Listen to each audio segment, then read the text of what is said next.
السلام عليكم. ازيكم حبايبي؟ عاملين ايه؟ يا رب تكونوا بخير دايما، يا رب باحسن حال. النهارده هنعمل مع بعض كفته رز.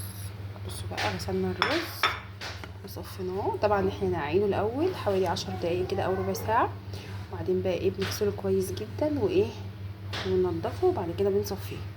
هنا معانا بقى ايه الكزبره بتاعتنا، كنا جمعناها من فوق السطح، ومعانا بصله كبيره وراس توم، ربع كيلو لحمه.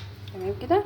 كل ده هنحطه في الكبه، بس قبل ما نحطه في الكبه لازم نطحن الرز ده الاول، عشان طبعا الرز طحنه بيبقى اصعب. ما ينفعش يكون يتحط كله مع بعضه كده، لا انا بحب اطحنه الاول في الكبه الرز، وبعد كده احط بقيه المكونات. بصوا طحناه اهوت، تمام، بس مش ناعم قوي ولا خشن قوي. تمام.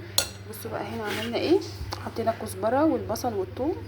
الاول هنضربهم الاول مع بعض، وبعد كده نبدا بقى نحط اللهم صل على سيدنا محمد وعلى اله وصحبه وسلم. هنحط شويه رز، تمام، مع شويه لحمه. بصوا البصل اتفرم ازاي، اتفرم اهوت الحمد لله. هنقوم بقى حاطين شويه رز معاه، تمام، وشويه لحمه. بصوا ما شاء الله، شايفين المنظر؟ ريحه بس الثوم مع الكزبره والبصل ريحتها وهم بجد. انا كنت ممكن حطيت كله مره واحده، بس ما رضيتش احط كله مره واحده عشان انا خايفه على الموتور بتاع الكبه يعني. بصوا ما شاء الله.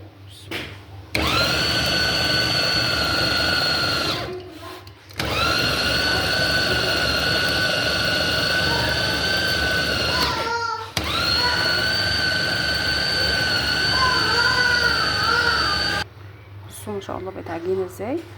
هنحط بقى الجزء التاني منها. تمام. بصوا بقى حطينا بقيه اللحمه، وحطينا بقيه الرز. هنحط بقى معلقه صغيره فلفل اسود، ومعلقه كمون، ومعلقه كبيره ملح. تمام كده. كل المكونات دي كلها، مش هنحط 7 بهارات ولا حاجه يعني، احنا بنحب الحاجه تكون طبيعيه اكتر. دي طبعا فيها لحمه، ومش عايزين نضيع فوائد اللحمه ولا طعم اللحمه فيها. الحاجات الطبيعيه بتبقى افيد بكتير. تمام. هنفرم بقى عشان نحط كلها على بعضها، نلخبطها ونيجي فرمينها تاني.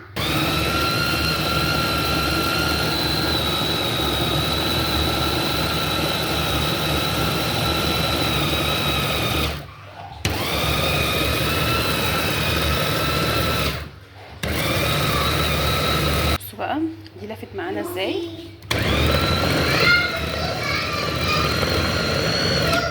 هنقوم بقى مطلعينها كلها وفرمينها مع التانية. بصوا طبعا دي اللي هي الاخيره، دي الاولانيه اللي فيها خضره.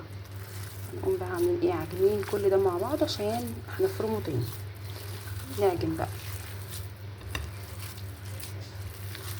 عشان دي طبعا فيها بهارات ودي فيها بهارات. الاولانيه اصلا فيها كزبره. تمام. هنعجن كويس جدا، وبعد كده نحطه بقى على جزئين برضه. طبعا الاختلاف واضح. بصوا ما بين دي هننزل بقى ديت ونكمل بقيه الكميه. بصوا احنا كده خلصنا خلاص الكميه اهيت. هنعمل لها بقى تيست، يعني اختبار كده بسيط، وهنجرب بقى هنبل ايدينا بس في الزيت كده. تمام. وبعد كده بقى هناخد شويه حته كفته صغيره كده ونعملها صوابع. تمام. بصوا عملنا كام واحده كده عشان نعمل لهم اختبار، طبعا ولادي هياكلوهم اصلا. تمام. دي كميه ما شاء الله. زيت بس يسخن. بصوا مجرد بس ان الزيت يسخن معانا هنقوم نازلينها بقى واحده واحده. بسم الله الرحمن الرحيم. بسم الله الرحمن الرحيم. عايزين بقى بالحجم اللي انتوا تحبوه، عايزينها مثلا صغيره، طويله، تخينه، رفيعه، اللي انتوا بتحبوه اعملوه. على فكره انا جوزي بيحب حاجه اسمها كبابي كده، هبقى اعملها معاكم مره. بتعمل برده من عجينه الكفته، بتبقى جميله قوي. الولاد كانوا بيحبوها، وبعد ما بنعملها كده بتتحمر ساعات بتتاكل كده. ادي الكفته بتاعتنا. تمام. انا ما رضيتش ان انا احمرها جامد عشان انا هاكلها دلوقتي. تمام. بس بصوا بقى ما شاء الله، والله العظيم الريحه تحفه تغلي كده. انا كان نفسي اكلها اصلا بقالي فتره، فالحمد لله بعملها اصلا. بحب اعملها في البيت، مش بحب اعملها عند حد. ما شاء الله ما شاء الله، اللهم بارك. اهو جوه وخفيفه.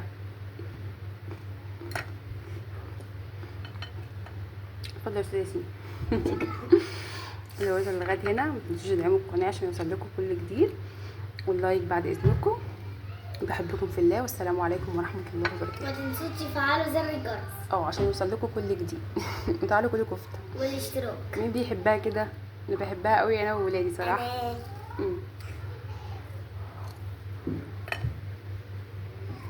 مع السلامه. باي.